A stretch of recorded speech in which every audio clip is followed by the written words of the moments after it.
Hey, what's going on, everybody? Welcome to the channel today.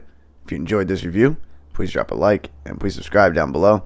I appreciate all the support, and this is going to be the first video I'm going to upload where I am going to say thank you to everybody who's been part of this channel since it began. We are at 1,000 subscribers. We are starting to get into the flow of things, and the channel is growing, and I hit my first goal. So I thank you guys. It wouldn't have been possible without you. I want to get into this box today. This is a pretty cool review. We've got a different kind of style Jumpman box with a little bit of splint of that cement print and this nice shade of blue. If you're not familiar with this release, it is an Air Jordan 3 Retro in a midnight navy white, men's size 13. Retail price was $190 US, and this particular pair released on March 20th of 2021 for $190. And this is what we are looking at today. So real quick, I'm going to bring up this sneaker just to show you guys. We have an extra pair of laces in a navy blue to match the upper on the leather. And here's a look at the sneaker without the bag in the way. If you're not familiar, these are the Georgetowns. If you did not realize, this is the general release version of this shoe. They actually made this for the players at Georgetown University back in January of 2018. That sneaker had a completely different makeup than what we got for the general release, though, of course. That one was predominantly an entire gray upper, where this is mostly navy blue or midnight navy. And the tongue, which you see has a Jordan logo on this pair, the Georgetown pair actually had the G with the basketball in it. I will throw a photo up there of some of the details where you can see the difference between the PE player exclusive pair and the, what we could say, a GR general release or public release. But looking at the details of this today, this is what we got. Midnight navy leather upper, and the leather on here has a really decent, nice touch to it. The tumble treatment here feels good. It has some nice flex. It's soft. It's not amazing quality leather, but it's not bad. You know, this is a good Jordan Retro. I'm happy with it for $190. I'm not going to complain today, really. Overall, I do love the color makeup. For me, this doesn't scream Georgetown because there is no real stamping of Georgetown on the shoe anywhere that you see. This reminds me of the New York Yankees. So you got white, you got gray, and you got navy. I mean, if you can't see Yankees, I'm sorry, but this to me screams New York Yankees instead of Georgetown. So for me, I can just go with that. But I'm a fan of UNC. Jordan played there, obviously. But from what I've heard, Jordan actually was supposed to, or his parents wanted him to go to Georgetown, I believe. I will let you know. Oh, and by the way, if you guys are not from the U.S. and you don't know what Georgetown is, it is a university out of the Georgetown neighborhood in Washington, D.C. And overall, we have the cement print, which accents the heel and ankle area and the toe box up here. I'll bring that up so you can see a little bit of detail in kind of a close perspective.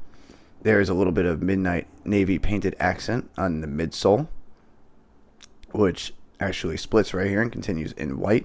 I believe the Georgetown pair had the all top of the midsole going midnight navy, so it continued.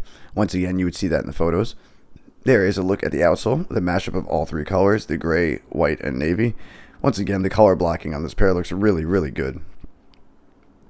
There's a look at your toe box with the stars coming up off the outsole, which is kind of like a touch trademark for some of these older Jordan models. White stitching across a white midsole, no real accenting there. Your stitching across the navy is navy to match it. There's a look at the medial side of the sneaker. And flipping around to the back, there's a look at your heel with the Jordan Air right there. There's your loose little heel tab, navy blue. And the gray perforated leather going across the ankle area and the back of the heel. You have a nice soft gray lining, which takes you down to a navy, midnight navy outs or insole with a white Jumpman stamped in there. There is a look at your tongue tag, and actually the tongue does have a navy cloth as opposed to the gray lining right here. So once again, cool little contrast detail. There is no perforated toe box, but the leather on the tongue has a perforation effect to it, which goes up and then cuts off about right here on the second to last eyelet from the top. Midnight navy Jumpman stitched in on this flat leather gray tongue. Here's a look at your eyelets, which are different colors, gray on the bottom, navy blue up top. So they did swap the colors there, vice versa, a little bit of accent to each other. White flat laces with just your plain tips, nothing too crazy there. And overall, this is a solid pickup. I think if you are a fan of the Jordan 3, this colorway is great. Once again, I'm biased because blue, but I really love the way this came out. You don't have to be a fan of Georgetown. You don't have to be a fan of the Yankees. I just think it looks really good the way they blocked it. Just certain colors to me look really good together. I love the way the Orlando Magic colors look together. You've got black, you've got blue, you've got white, you got gray. I mean, those colors just work really good together, those four. And the way they blocked this sneaker, I thought it came out great. I think it's a solid pickup for $190. They're out of stock, of course. They're actually doing pretty well in the aftermarket, so I do not know if you guys are going to want to pull the trigger on them for about $250, maybe a little bit less, maybe a little bit more, depending on where you buy them. But I will leave links down in the description where you guys can find these on the aftermarket if you are looking for a pair. I just wanted to express how much I really like this shoe and how it came out, and just let me know what you guys think of these down below. Love to hear from you guys in the comments. We'll try to get some conversation going and try to answer back to everybody. Once again, I thank you everybody for stopping by, for subscribing to the channel, for being around. Really means a lot that the channel is growing to where it is, and we're going to keep going. And yeah, I hope you guys stick around. I have more content coming shortly. I hope to see you guys around the next video, and I hope you have a great day. All right?